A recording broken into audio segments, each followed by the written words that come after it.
Mesdames et messieurs, bonsoir. Merci de nous rejoindre pour ce nouveau numéro de Code 24, le magazine francophone de la rédaction de Futur TV, en partenariat avec France 24. Ils sont africains, polonais ou bulgares et passent leur été dans les champs du sud de l'Europe pour récolter pas moins de 5 millions de tonnes de fruits et légumes par an. En Espagne ou en Italie, des firmes agroalimentaires n'hésitent pas à employer des travailleurs saisonniers clandestins et à contourner les lois sur le travail. Sous-payés et en contact avec des produits chimiques dangereux, souvent ces travailleurs ont fui la guerre ou la pauvreté pour rejoindre l'Europe. Natalia Mendoza, Valérie Labonne et Laura Sipan nous en disent plus.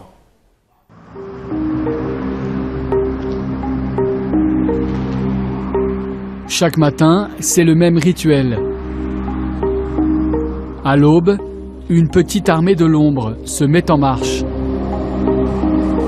Des migrants qui ont atterri ici, à Huelva, dans le sud de l'Espagne, pour faire vivre le potager de l'Europe. Dans ces serres, 5 millions de tonnes de fruits et légumes sont ramassés chaque année. Ils alimenteront les étals des marchés et supermarchés européens. 90% de ces petites mains viennent d'ailleurs. Africains, polonais, bulgares ou roumaines, comme Yulia, qui récolte ici depuis 6 saisons. C'est un bon travail. Il faut savoir comment faire et ne pas avoir de problème au dos. Moi, je gagne 36 € par jour, soit 6 € de l'heure.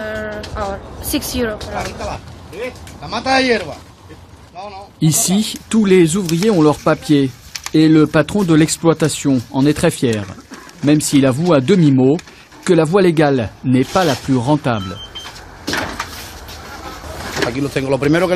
Moi, la première chose que je demande, c'est les papiers de sécurité sociale et la carte d'identité.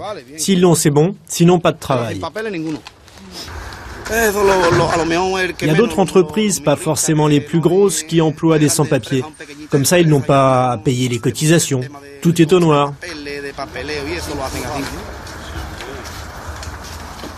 Pour les exploitations qui emploient des clandestins, pas de cotisation à payer, ni de précautions à prendre. Ces images ont été tournées clandestinement au téléphone portable à l'intérieur des serres. On voit des employés pulvériser des pesticides dangereux pour la santé, sans masque ni gants. L'ouvrier qui filme enregistre un message, une bouteille lancée à la mer. Vous croyez qu'on peut travailler dans ces conditions, sans masque, sans tenue de protection, sans bottes? C'est ça la loi? S'il vous plaît, il faut faire quelque chose pour nous aider, nous les étrangers. On n'en peut plus. C'est trop difficile ce travail. Jimmy, 60 ans, est sénégalais. Il a travaillé pendant 15 ans dans ces conditions. Au fil des épandages, ses mains ont été brûlées par les produits chimiques. Surnommé peau de crocodile par ses collègues, son état de santé est aujourd'hui très fragile. Après tant d'années à pulvériser les champs, je me suis levé un jour avec des problèmes de peau. Elle était brûlée par les produits. Aujourd'hui, ça va mieux, mais à une époque, les gens refusaient de me serrer la main. Désemparé, sans papier ni couverture médicale, Jimmy décide de parler à son chef de ses problèmes de santé. Il m'a mis dehors. Sans aucune aide? Non, rien du tout. Tu sais, quand tu as des problèmes de santé, tu ne leur sers plus à rien. Comme Jimmy, près de 2500 sans-papiers seraient exploités à Huelva.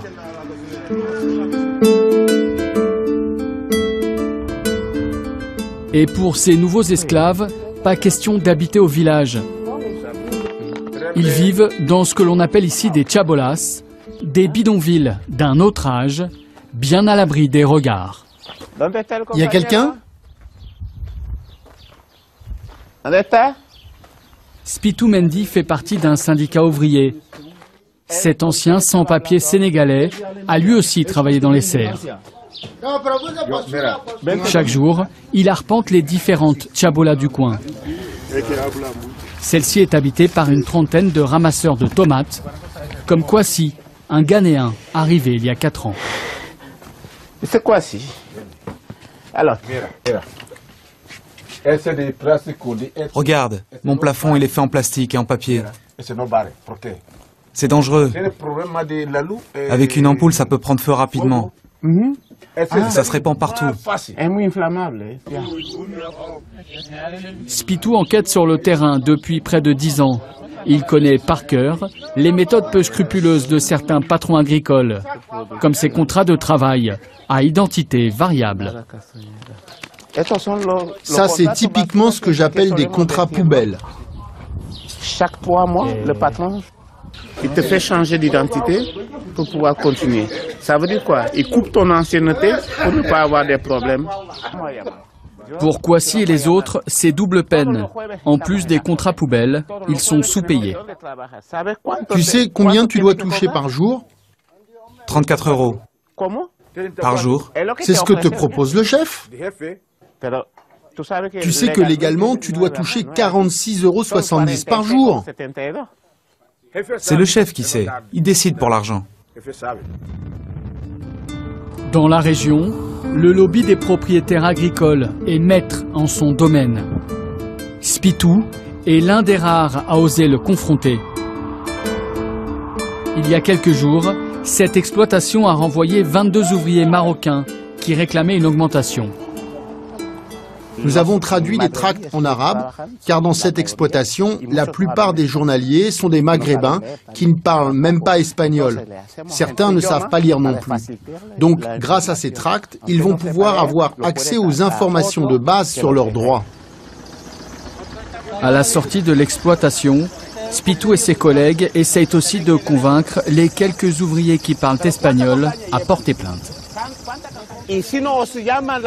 Appelle-nous avant ta prochaine récolte, d'accord? Oui, mais quand on vient vous voir, ils nous jettent, comme ils l'ont fait pour les autres. Non, tu as des droits, comme au Maroc. Si tu as peur, on ne résoudra jamais ce problème. Moi, je veux que tout soit en ordre, sinon un autre refera les mêmes erreurs après toi. On connaît la loi, mais quand on revendique quelque chose, eh ben ils nous jettent dehors. Mais c'est nous qui parlerons pour toi. Et les tribunaux feront leur travail aussi. Mais il faut bien que quelqu'un commence. Selon Spitou, un employé sur 2 dans les serres ne serait pas déclaré. Une exploitation à la chaîne pour offrir des prix toujours plus compétitifs. Nous avons mis plus d'une décennie à démontrer que le miracle d'ici ne tient que grâce à l'exploitation outrancière de la main-d'œuvre.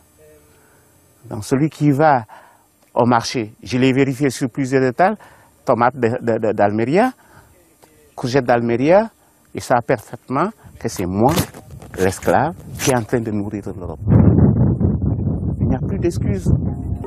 Il faut prendre position. L'exploitation de sans-papiers au profit de filières agricoles ne concerne pas seulement l'Espagne. De l'autre côté de la Méditerranée, en Italie, les fruits aussi ont un goût amer. Chaque année, près de 400 000 migrants sont embauchés dans les campagnes pour les récoltes. En Calabre, dans le sud de la péninsule, la saison des agrumes bat son plein. Après 10 heures d'effort, ces hommes rentreront avec une vingtaine d'euros en poche. Un salaire de misère après un long et dangereux exode.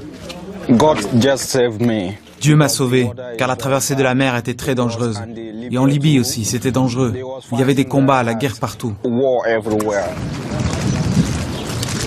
Contrairement à l'Espagne, en Italie, les filières de récolte sont centralisées. Et tout en haut de la pyramide plane le spectre de la 'ndrangheta, la mafia locale.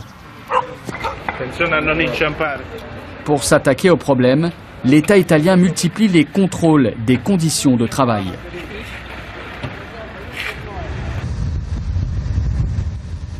Sur la route, on croise une des camionnettes qui transportent les migrants vers les champs. Ils s'entassent à 20 derrière.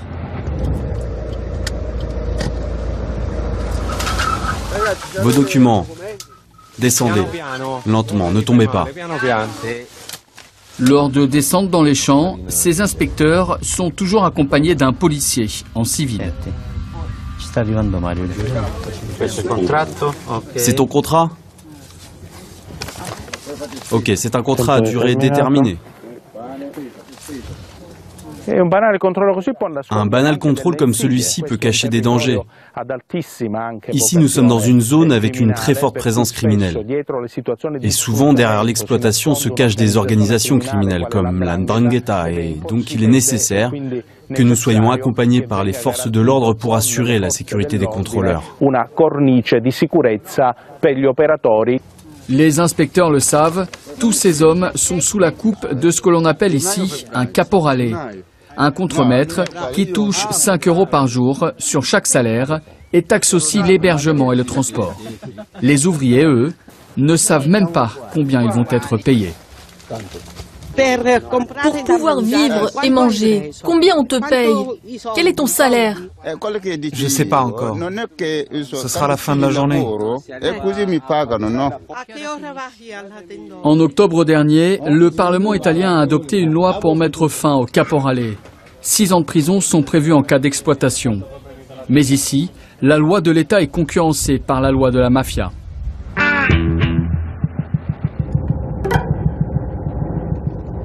Francesco Consentini est président d'une fédération agricole.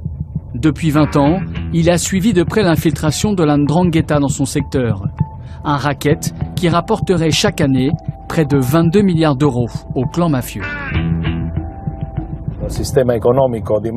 C'est tout un système économique illégal qui a été mis en place.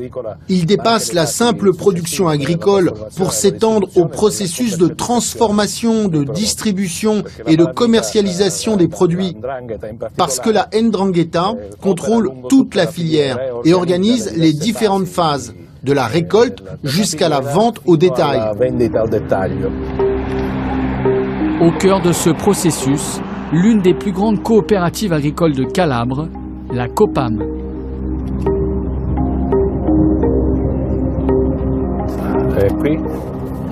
Regardez ici, tout ce complexe-là.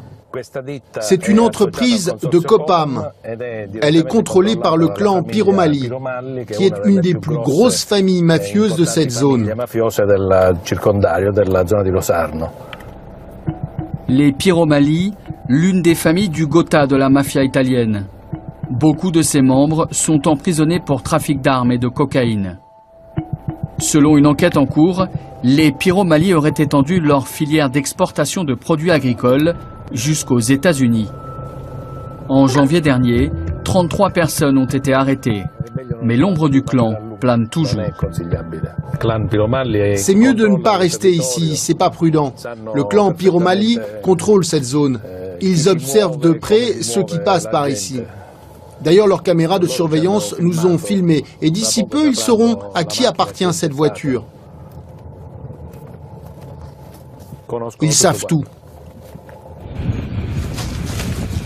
La mainmise du clan Piromali dans l'agroalimentaire est connue de longue date.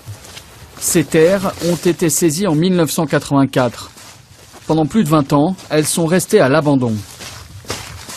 Le premier à avoir osé récupérer ces territoires maudits, c'est lui, Domenico Fazzari. C'était en 2005. Son objectif, court-circuiter les réseaux d'exploitation de migrants en embauchant légalement. On a commencé il y a 12 ans et personne n'y croyait. Dans l'imaginaire des gens, les biens saisis restaient la propriété des mafieux. Et donc, dans le coin, on nous appelait les fous. On disait « Mais vous êtes fous d'aller dans ces terres, c'est dangereux, car les clans ne vont pas apprécier. » Pas de quoi décourager Domenico, qui gère aujourd'hui près de 130 hectares de terrain saisis à la mafia. Mes travailleurs sont embauchés en toute légalité. Ils travaillent depuis des années avec nous. 7 heures par jour et 5 jours par semaine, comme c'est prévu dans leur contrat. Ils cotisent à la sécurité sociale, ils ont accès à l'assurance maladie, ils font des examens du sang, ils sont informés des normes de sécurité. Pour Domenico, ces embauches sont un acte de résistance. Un premier jalon posé pour barrer la route à la mafia. Bonjour à tous, comment ça va Antonio? Pour rallier la jeune génération à son combat, il organise chaque semaine des rencontres avec des lycéens. Pour la mafia, les terres sont un moyen d'exploiter la main-d'œuvre des immigrants qui arrivent ici. La 'Ndrangheta, qui possède des terrains, place dessus des journaliers et les force à produire à des prix bien plus bas que ceux du marché. Au final, tout cela crée une concurrence déloyale. Aujourd'hui, c'est un groupe de jeunes Français venus de Lyon qui participe. Beaucoup découvrent une réalité souvent passée sous silence. On ne se rend pas compte que dans nos assiettes, on peut trouver des produits qui ont été cueillis, traités par des migrants, puis exploités par la mafia. C'est une nouveauté pour nous, effectivement. C'est une prise de conscience que l'on fait aujourd'hui. Je savais que la mafia existait, je savais qu'il y avait des problèmes. Mais à ce point-là, et aussi grave, ça fait beaucoup d'un coup, c'est un choc. On aurait dû commencer par là. Spitou, l'ancien sans-papier sénégalais, ou Domenico le Calabrais. Deux profils différents, mais un même combat. Stopper la servitude dans les campagnes du sud de l'Europe. En finir avec des pratiques d'un autre siècle. Restez des nôtres, on se retrouve après ceci.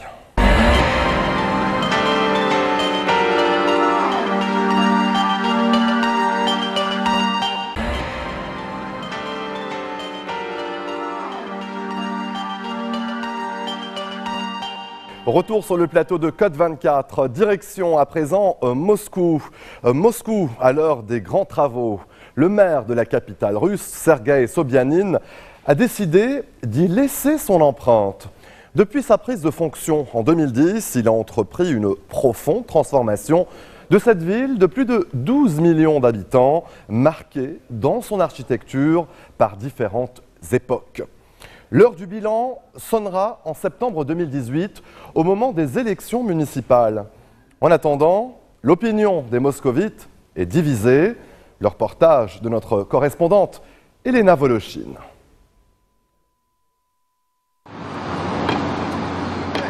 Cet été, pour la 3e année consécutive, Moscou est un gigantesque chantier. Un chantier que parcourt chaque jour au pas de course 5 часов 25 minutes. Alexei Eliseev. Фасадом заниматься можно? Ни одного человека. Alexei est le chef du département des grands travaux de la ville de Moscou. Ну, Тимур, смотри, можно заделывать, согласен с этим? 100%. В понедельник было все то же самое, я тебе честно говорю. Et s'il est sans compromis avec ses maîtres d'œuvre,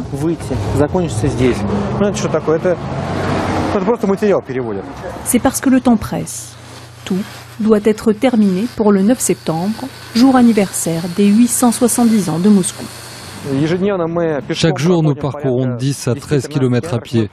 Nous essayons d'inspecter un maximum de chantiers. Hélas, les conditions météo ne nous permettent pas de faire des travaux toute l'année. C'est pourquoi nos délais sont très serrés.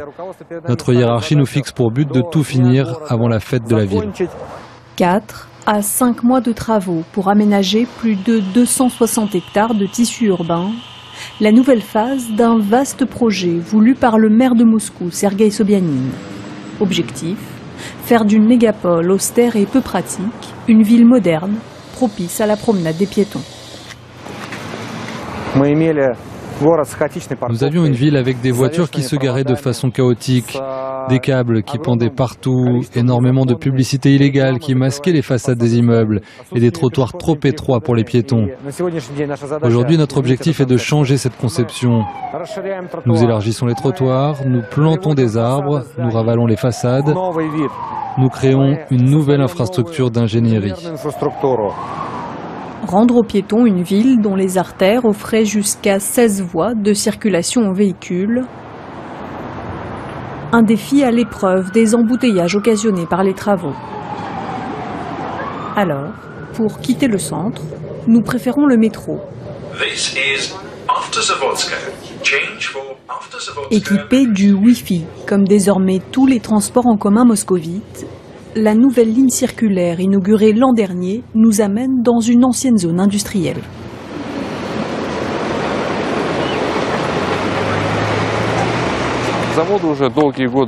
Les usines de cette zone étaient à l'arrêt depuis de longues années.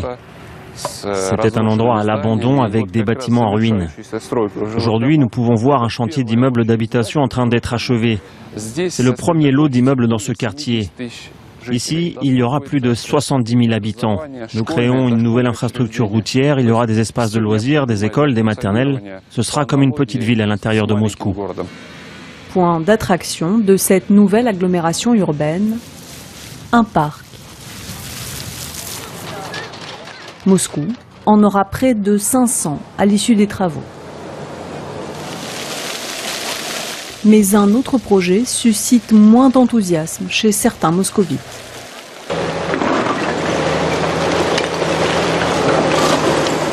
Plus de 5000 immeubles de 5 étages vont être réduits en poussière. Des Khrouchtchevki, construits dans les années 60 sous Nikita Khrouchtchev, ils sont vétustes. Officiellement, une large majorité d'habitants est pour le relogement prévu dans du neuf. Mais au printemps, des manifestations ont rassemblé des milliers d'opposants au projet.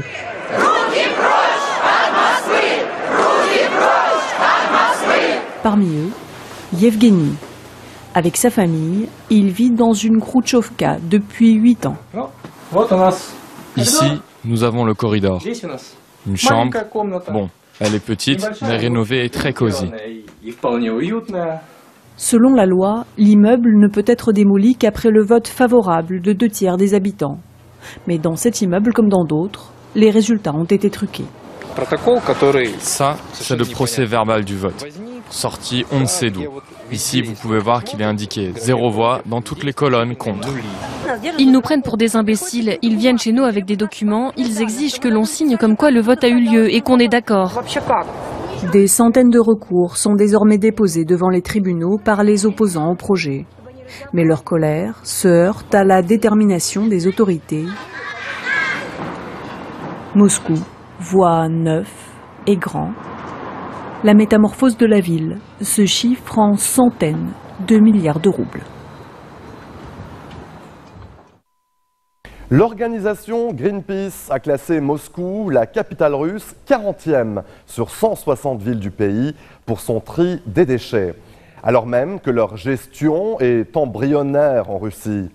La plupart finissent sur d'immenses décharges héritées de l'époque soviétique et souvent situées à proximité des habitations. Face à l'urgence et à l'ampleur également du problème, les organisations écologistes russes tirent la sonnette d'alarme. Notre correspondante à Moscou, Elena Voloshin, s'est penchée sur le cas de la capitale russe. Voici son reportage. Dans la région de Moscou, de gigantesques décharges hautes comme des immeubles de 30 étages. 11 700 000 tonnes de déchets y sont déversées chaque année. Le 15 juin dernier, lors de son show télévisé annuel de questions-réponses avec les Russes, Vladimir Poutine entend les plaintes de riverains vivant à proximité. Il y a sans cesse des émissions de gaz, du méthanétiol, du dioxyde de soufre. Tout ceci se transforme en sulfure d'hydrogène. Et c'est ce que nous respirons. Nous avons tout le temps des nausées et des vomissements. C'est invivable.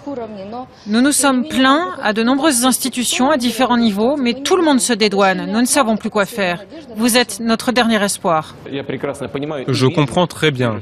Et je vois maintenant en direct la gravité de ce problème. Il s'est installé durant des décennies. Nous allons essayer de le résoudre au plus vite. Une semaine plus tard, la magie a opéré. La décharge de Balashikha, inaugurée en 1964, est fermée. Nous y avons obtenu l'accès. Depuis 20 ans, la société de Boris Trouchine rédige des normes sanitaires obligatoires pour exploiter des décharges. Des normes presque jamais respectées. Aucun des points inclus dans nos directives n'a été mis en œuvre, sauf un seul, enterrer ici 6 millions de tonnes de déchets. Là-dessus, ils se sont surpassés. Ils en ont acheminé beaucoup plus. La croissance de cette décharge était hors de contrôle. Résultat, elle rejette 5000 mètres cubes de biogaz par heure dans l'atmosphère. Pour les liquides résiduels, c'est 500 mètres cubes par jour qui s'écoulent dans la rivière ici et celle là-bas. Malgré l'hécatombe écologique, la décharge était initialement prévue pour fonctionner jusqu'en 2021. En Russie, 95% des déchets finissent ainsi dans la nature. À une vingtaine de kilomètres de Balashikha, une autre décharge s'étend sur plus de 100 hectares. Ces liquides s'écoulent dans le village voisin où il n'y a pas d'eau courante. Ça, c'est notre puits. Nous ne l'utilisons plus car cette eau n'est pas bonne, même pour les besoins ménagers. Nous allons chercher l'eau à la source à 15 km. Nous ramenons des barils de 25 litres. Cela fait 1 an et demi que j'ai cessé d'utiliser cette eau et je n'ai plus de pustules sur les mains, mais il m'en reste encore un peu sur les coudes. Mais ça n'est rien comparé à ce que j'avais avant. À Timokhovo, les habitants se battent aussi depuis des années pour faire fermer la décharge. En vain. Nous sommes vraiment très heureux pour les habitants de Balashikha. Tant mieux, ils ont obtenu ce qu'ils voulaient. Mais maintenant, toutes ces ordures arrivent chez nous. Et nous, qui va nous aider? Je crois que seul Vladimir Poutine peut nous aider. Mais est-ce à lui de résoudre ce genre de problème? À quoi servent les ministères alors, s'ils ne peuvent pas résoudre ça sans lui? Depuis 2013, les autorités ont fermé 22 des 39 décharges de la région moscovite. Problème, quoi faire de ces déchets? Le ministre de l'écologie régionale sillonne le territoire à la rencontre des habitants excédés.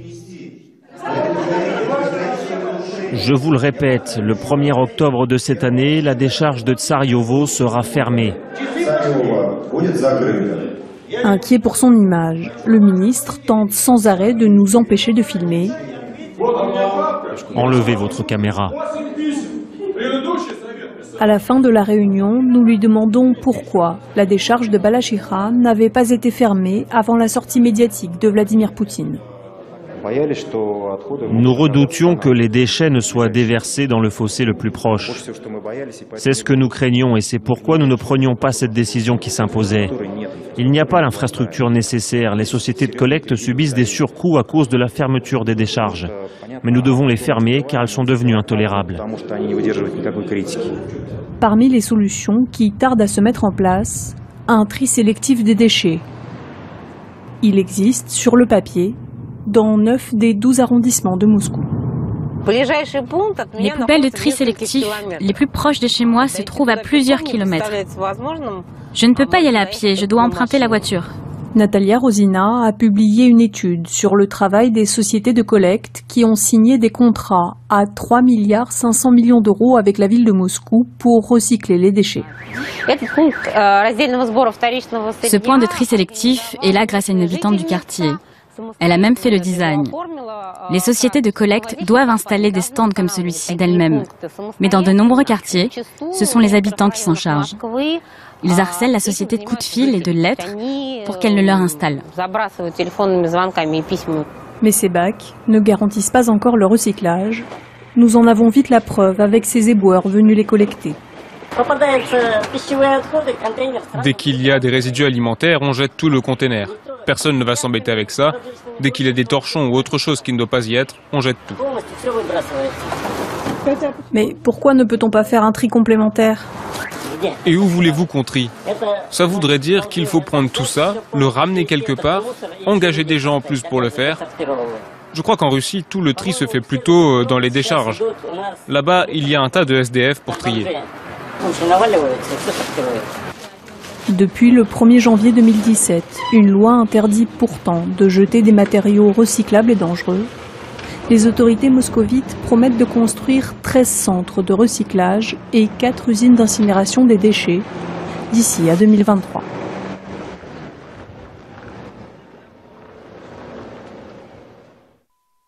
Allez, restez des nôtres, on se retrouve dans quelques instants. À tout de suite.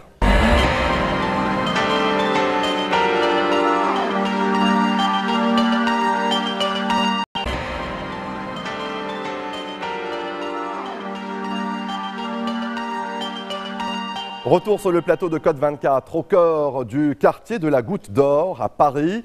Le square Alain Bachang est devenu le repère d'une bande de jeunes Marocains. La plupart sont mineurs et vivent là-bas dans des conditions très difficiles. Livrés à eux-mêmes, ils consomment alcool et drogue tout en commettant des larcins. Leur prise en charge par les pouvoirs publics est pour le moment très faible. Reportage signé Jean Barrère, Noureddine Bezaoui, Karim Yayaoui et Armel Ko. Le square Alain Bachung, une aire de jeu pour enfants devenue le repère de jeunes Marocains, des gamins de la rue livrés à eux-mêmes qui s'adonnent à la consommation de drogue, d'alcool. Les plus jeunes ont 10 ans, la plupart entre 13 et 16 ans. Ils sont une cinquantaine à vivre ici, jour et nuit depuis quelques mois. Moi j'étais frappée une fois, j'avais amené mon fils à l'école et à 9 h du mat je les voyais fumer des cigarettes. Pourtant je suis du quartier, je peux vous dire que des choses j'en vois. Mais ça, c'était la première fois de ma vie que je voyais des enfants à 9 h du matin dans la rue. Parce qu'ils volent en terrasse des cafés, ils essaient de rentrer dans les appartements au rez-de-chaussée pour dormir au chaud. Ils rentrent dans les appartements qui sont en travaux. C'est des jeunes qui traînent dans le quartier, qui viennent au square, et qui restent là, qui traînent. Des fois, ils font leur petit business. Mais moi, je trouve que c'est un peu triste parce qu'on est en France. Plusieurs travailleurs sociaux leur viennent en aide. Fatia Ketab et ses collègues de l'association Au cœur de la précarité effectuent des maraudes et des distributions alimentaires. Ce jour-là, c'est les bras chargés de vêtements qu'elle rend visite aux enfants de la rue. Aujourd'hui, je suis venue leur apporter des t-shirts, des caleçons, parce qu'en fait, ils ne changent pas de vêtements, ce qui cause des problèmes en fait, en matière d'hygiène. Son rôle ne s'arrête pas là. Durant sa rencontre avec les jeunes, elle remarque que l'un d'eux présente une blessure qui s'infecte. On va aller à la pharmacie. Nous les suivons. Le jeune accepte la présence d'une caméra si nous ne montrons pas son visage. Alors, on va commencer par la jambe. Ça va? Ça va, ça fait pas mal. وهذه كيفاش بليسيت هذه؟ حكي لنا كيفاش طاحت. طاحت. كيفاش؟ اتصلت. كيفاش وين كنت في الدار كيفاش حكي لنا؟ طاحت. من بعد؟ دخل علينا البول. ومن بعد؟ Ahmed nous raconte son périple. Il est venu en camion puis en ferry depuis Casablanca. Comme la plupart des autres jeunes, il vient de la région du Rif. علاش خرجت من المغرب؟ يعني علاش؟ المغرب ما فيه والو. كيف المغرب ما فيه والو. السقاد هذو كامل مش مسلح. Difficile de connaître les raisons exactes de leur départ. Certains sont orphelins, d'autres fugueurs. Pour la plupart, ils ont déjà vécu dans la rue au Maroc. Une grande précarité qui les poursuit jusqu'en France. Ils sont en demande. Nous, ils nous demandent tous les jours, alors, est-ce que tu as une solution pour moi? Ce soir, est-ce que tu as une solution pour que j'aille me reposer? Je suis complètement épuisée. Donc là, la situation actuelle, elle est préoccupante à court terme, à savoir que les besoins primaires ne sont pas satisfaits, sur le plan alimentaire, sur le plan de l'hygiène, sur le plan de l'hébergement de nuit, donc avec tous les risques que ça suppose de dormir dans un quartier comme celui-ci. Par mauvais temps, les jeunes se retrouvent dans les laveries du quartier. Filmés en caméra cachée, l'un d'eux raconte leurs conditions de vie.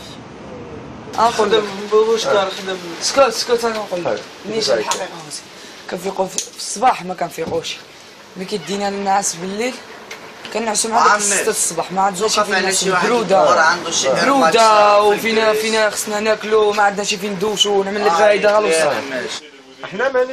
Ce jeune de 14 ans, originaire de Fès, va finalement accepter de répondre à nos questions. خصنا نكونوا شي دار فيها بنادم شي خدمه هيدا واخا صغار يمشي يخدموا هيدا نبوشكاروا على راسنا 4 شهور كنا في الزنقه وكنت بحال الحلو. شوف دابا العروق اخاي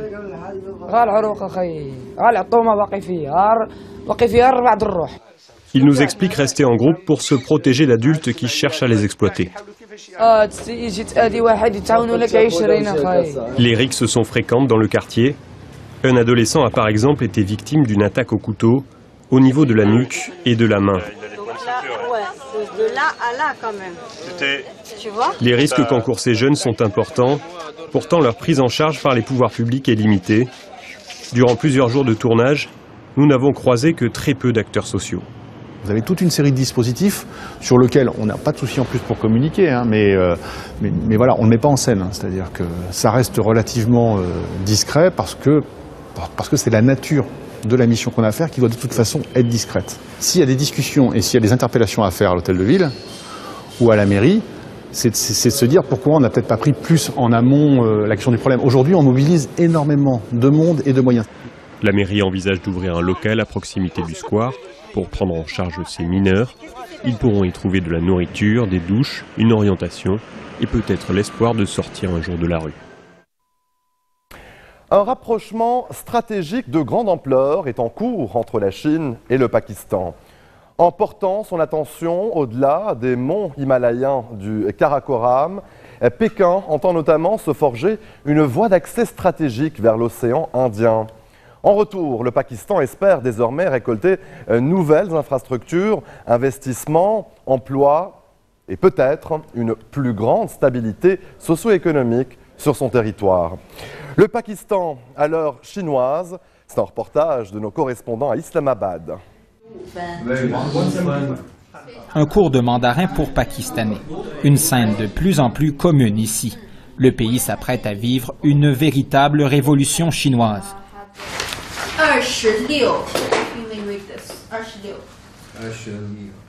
Dans cette classe, des étudiants qui rêvent d'un master en Chine, mais pour décrocher un meilleur emploi dans leur pays, au Pakistan. Pas de doute que c'est une bonne chose pour les gens, et surtout nos jeunes, que d'apprendre le mandarin. Ainsi, ils pourront interagir et parler avec les Chinois présents dans notre pays. Et je pense qu'un temps viendra où le mandarin devra être également enseigné dans les écoles pakistanaises. Une nouvelle langue pour un nouveau projet qui est sur toutes les lèvres ici. Le corridor économique Chine-Pakistan, connu sous le nom de CPEC. Au total, plus de 100 milliards d'euros seront prêtés ou investis par la Chine, dont la vaste majorité dans ce projet du CPEC. Un accord en apparence simple. Pour les Pakistanais, c'est la promesse de relancer leur croissance nationale. Et pour les Chinois, un accès privilégié au marché pakistanais, mais surtout une ouverture sur l'océan Indien avec les ports stratégiques de Karachi et de Gwadar. Ce dernier étant d'ailleurs sous contrôle d'une société d'État chinoise. Les vidéos promotionnelles sont diffusées en boucle. C'est le grand projet d'avenir.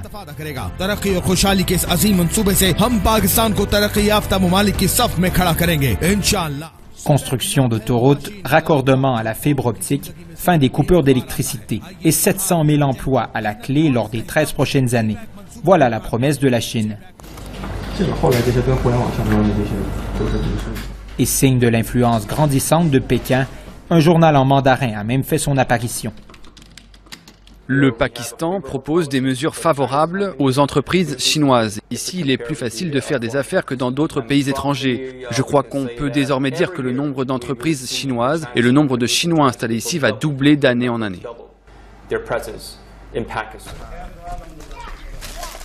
Mais ce projet qui fait rêver les autorités centrales d'Islamabad passera sur les terres du Balochistan, la province la plus pauvre du pays, mais aussi la plus indépendantiste.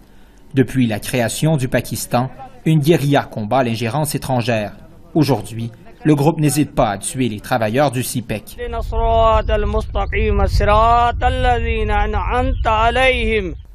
Le fils de Mohamed construisait un pont avec 7 autres membres de ce village lorsque les militants les ont attaqués.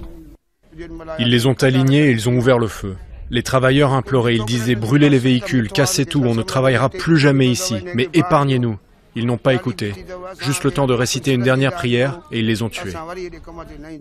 Les séparatistes craignent d'être marginalisés et doutent que le Balochistan bénéficie du projet. Le monde entier a les yeux rivés sur le projet CIPEC. Pourtant, nos travailleurs risquent leur vie sur les chantiers. C'est devenu une question de vie et de mort à cause des séparatistes qui nous attaquent sans relâche. Et les indépendantistes baloutches ne sont pas les seuls à craindre l'arrivée des Chinois. Certains observateurs pakistanais se méfient de la nouvelle alliance. L'un des commentateurs les plus influents du pays, Pervez Oudboy, doute des retombées économiques pour les Pakistanais. Les emplois seront temporaires, contrairement aux achats de terres agricoles par la Chine, qui eux seront permanents. À terme, le géant asiatique pourrait contrôler la majeure partie de l'économie du Pakistan. Beaucoup d'experts y voient une forme moderne de colonialisme. Dire, maintenant que les États-Unis s'éloignent de nous, le Pakistan, et se rapprochent des Indiens, nous n'avons pas d'autre choix que de nous ouvrir à la Chine, voilà une manière de penser, un niveau vraiment abject de subordination qui pourrait avoir des conséquences désastreuses pour le pays. Toujours plus proche de la Chine, qui continue à exporter ses voitures, portables et autres gadgets électroniques en masse. L'an dernier, les Pakistanais ont acheté pour 12 milliards de produits chinois, dorénavant les plus populaires dans le pays. Restez des nôtres, on se retrouve après ceci.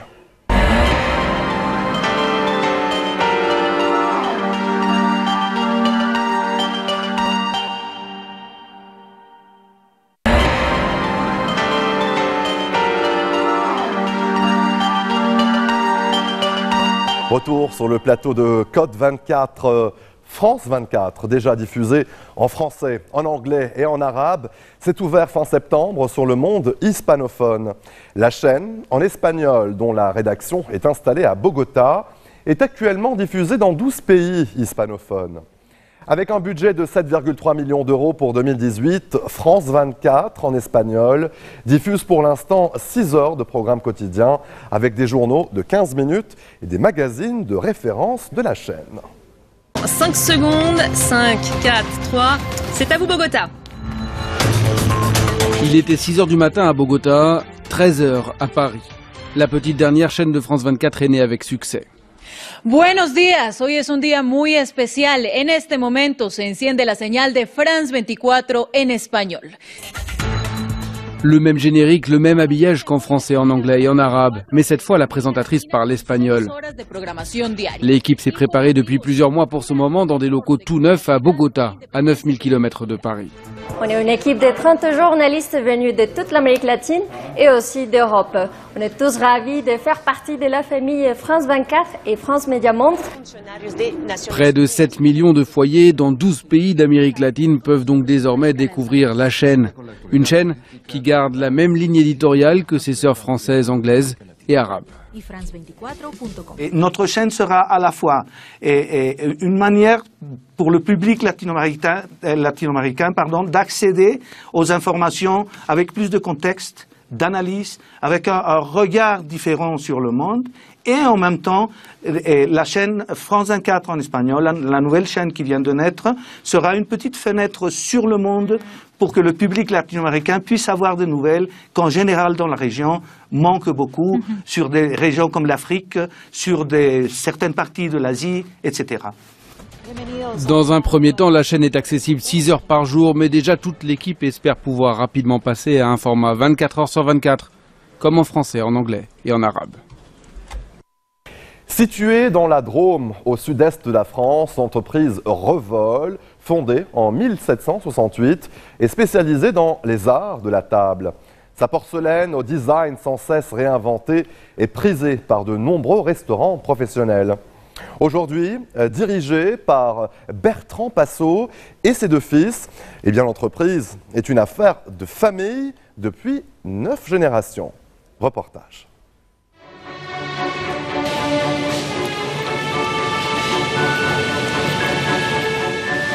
La rencontre de la pâte et de la main, le mariage des couleurs, la puissance du feu, c'est une recette héritée du XVIIIe siècle.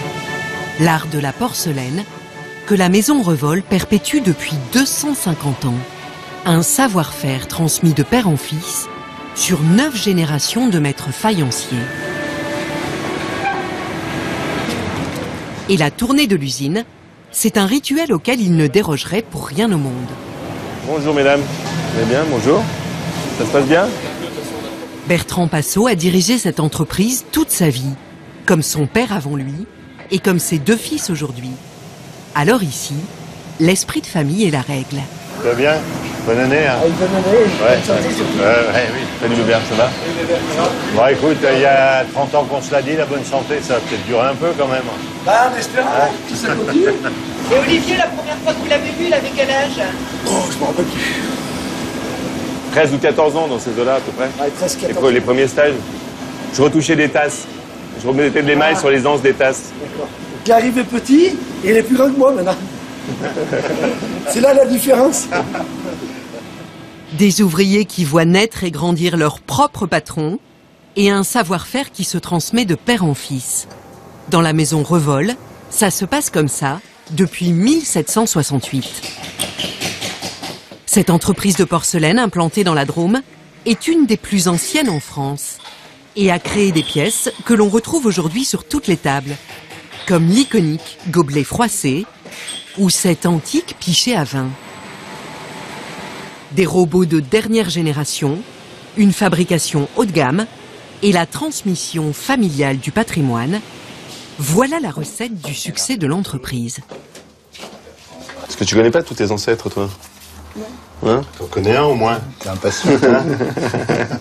Pour découvrir son arbre généalogique, Constantin a du travail.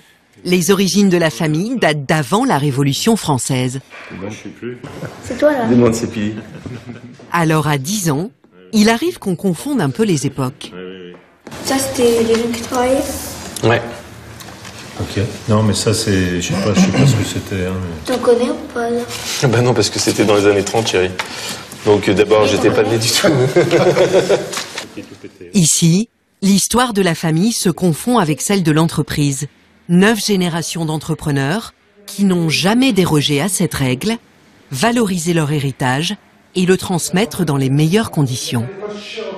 J'ai une reconnaissance un peu spéciale pour mon grand-père et pour mon père, puisque mon grand-père a acheté l'entreprise en 1911, c'est-à-dire qu'il s'est tapé la guerre de 14. Il a eu la crise de 29, il a eu la guerre de 40. Et j'ai une grosse admiration pour mon père, puisque lui, il a repris cette entreprise à la fin de la guerre, elle était au bord du gouffre. Quand on voit les photos, c'était le 19e siècle. Hein. Et il y a cru. Il y a cru, et il y a tellement cru que ça a marché, quoi. Donc ça, c'est formidable. Travailler avec papa, c'est pas trop la pression? Ça vous tombe dessus un peu brutalement, c'est ce qui s'est passé quand mon père. Papa m'a dit, tiens, on cherche un responsable export pour les États-Unis avec un grand sourire. J'ai eu envie, quand je suis rentré, de montrer que j'étais capable, au même titre que les autres, de travailler dans l'entreprise. La notion du temps n'est pas le même dans une entreprise comme la nôtre familiale et d'autres types d'entreprises qui peuvent être cotées en bourse, par exemple, où, comme vous le disiez, il y a une notion de rentabilité à court terme. On a une notion du temps qui est complètement différente parce que nous, on pense transmission, on pense enfant, etc. Cette histoire centenaire, ce sont 2 salariés à la retraite qui en entretiennent la mémoire. Je pense qu'il y a un gros travail à faire là. Je sais pas de quel bout on va commencer parce que... Dans cette caverne d'Ali Baba, ceux qu'on appelle les 2 Claudes doivent faire l'inventaire de tout le patrimoine entassé ici depuis des générations. Tu te rappelles de ce qu'on a pu en décorer de celui-là, non? Ouais. C'est quoi ça? Notre jeunesse. C'est-à-dire? Ah, c'est pas si loin que ça. C'est pas si ancien que ça. C'est une époque, les années 68.